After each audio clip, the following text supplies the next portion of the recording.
ఏయ్ ఆగు.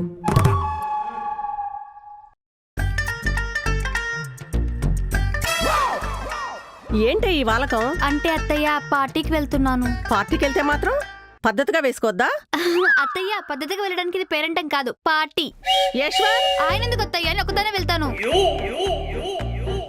ఏందే ఈ డ్రెస్ ఎలా ఉందో చెప్పు. కత్తిలా ఉందే.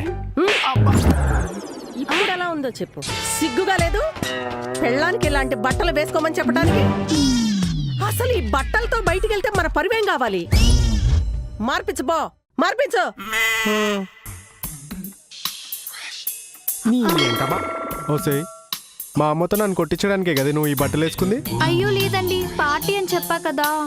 పార్టీకి వెళ్తే ఓ చున్నీ వేసుకొని లేదా బుర్కా వేసుకొని వెళ్ళాలి, అంతేగాని ఇలాంటి బట్టలు వేసుకొని పోవద్దు. పద లోపలికి.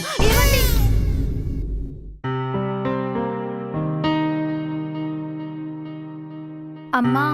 ఏంటమ్మా? నాకు ఇష్టమైన డ్రెస్సెస్ వాళ్ళు వేసుకొని ఇవ్వట్లేదమ్మా. వాళ్ళకిష్టమైనవే వేసుకోరా. నేనెందుకమ్మా వాళ్ళకి ఇష్టమైన డ్రెస్సెస్ వేసుకోవాలి? నాకంటూ ఇష్టాలుండవా?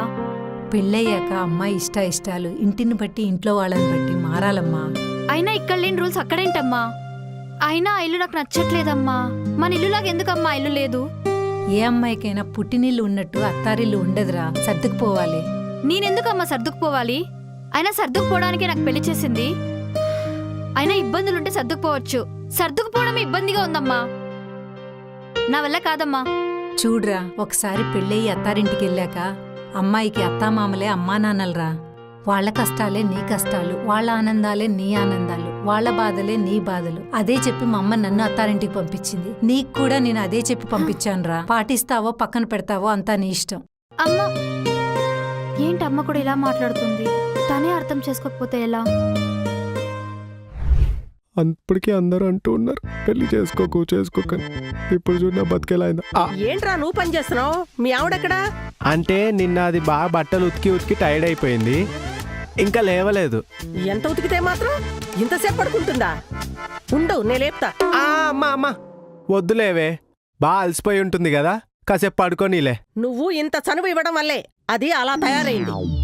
రే, పెళ్ళాన్ని కంట్రోల్లో పెట్టుకోవాలరా. అది నీకు నీ కాపురానికే మంచిది. సరేలేవే. అయిపోయి ఏంటి ఇలా తయారైంది? అమ్మో ఇప్పుడు ఏం చేయాలి? నాకేం తోచట్లేదే. ఏంట్రా ఇది? ఓయమ్మా దొరికిపోయా. ఏంటో డ్రెస్సులు పిక్కలు కనిపించేలా. ఏ బృందా! ఏంటే Brinda, what's your problem? Time ఎంత అయిందా ఇప్పుడా లేచేది? ఎవరికి తెలుసు? నీకు కావాలంటే లోపలికి వెళ్ళి చూసుకో, నన్ను అడగద్దు. ఏయ్ ఏయ్ ఏయ్ ఏయ్ ఏయ్! ఏయ్! ఆ భాష ఏంటి, ఆ బట్టలేంటి? మారాయ్, అన్నీ మారాయి. నువ్వు కోపంగా చూస్తే కంగారు పడ్డం, బెదిరిస్తే భయపడ్డం, ఆ రోజులు పోయాయి. ఇదే ఇంట్లో 4 ఏళ్ళు కుక్కలా పనిచేసా. నువ్వు తిడితే సహించా, కొడితే భరించా. కుక్కిన పెండ్లా పడున్నా. ఇప్పుడు నా కళ్ళు మండాయి. ఎవడన్నా అడ్డొస్తే మాడి మసైపోతాడు.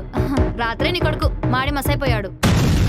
చాముండేశ్వరి, దాదాగిరికి వచ్చినా, దౌర్జన్యానికి వచ్చినా, గూండాయిజానికి వచ్చినా, గ్రూపులు కట్టడానికి వచ్చినా, నువ్వు ఒక్కదానివే వచ్చినా, ఫ్యామిలీతో వచ్చినా, ఈ వృందతో పెట్టుకుంటే పచ్చడైపోద్ది.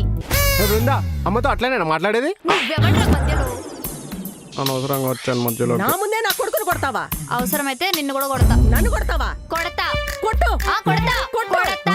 కొడతా. అమ్మా వదిలేమ్మా, అమ్మ నువ్వు వదిలేమ్మా, అమ్మ నువ్వు రామ్మా, అమ్మ రావే నువ్వు. వదిలిపెట్టరా, వదిలిపెట్టు. అమ్మ వదిలేమ్మా, ఆగమ్మా నువ్వు ఆగమ్మా. ఏయ్ చాముండేశ్వరి, అలా అసలు ఏంట్రా అది అలా బిహేవ్ చేస్తుంది? అంటే అమ్మా అదొక సైకలాజికల్ డిసార్డర్ అమ్మా. ఇంట్లో పనులని చేసి బాగా టైర్డ్ అయిపోయి మైండ్ పూర్తిగా దొబ్బుతుందమ్మా. ఇలానే బిహేవ్ చేస్తారు.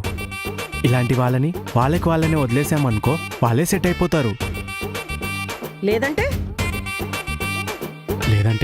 ఇలానే కనిపించిన వాళ్ళందరితో గొడవ పడతారు. అమ్మో, ఇలాంటి దరిద్రపు రోగం దీనికెలా వచ్చిందిరా? డామినేషన్ వల్లమ్మా. అత్త కోడల మీద చేసే డామినేషన్ వల్లమ్మా. ఒకటే గొడవ అమ్మా. అది కాదమ్మా, కొన్ని రోజులు దానికి ఇష్టం వచ్చినట్టు ఉండని, తర్వాత అంతా సెట్ అవుతుంది. సరే, నువ్వు లోపలికి వెళ్ళి రెస్ట్ తీసుకో అమ్మా, నేను చూసుకుంటాను. అమ్మో దేవుడా. ఏయ్ వేసేస్తా నిన్ను. ఆ.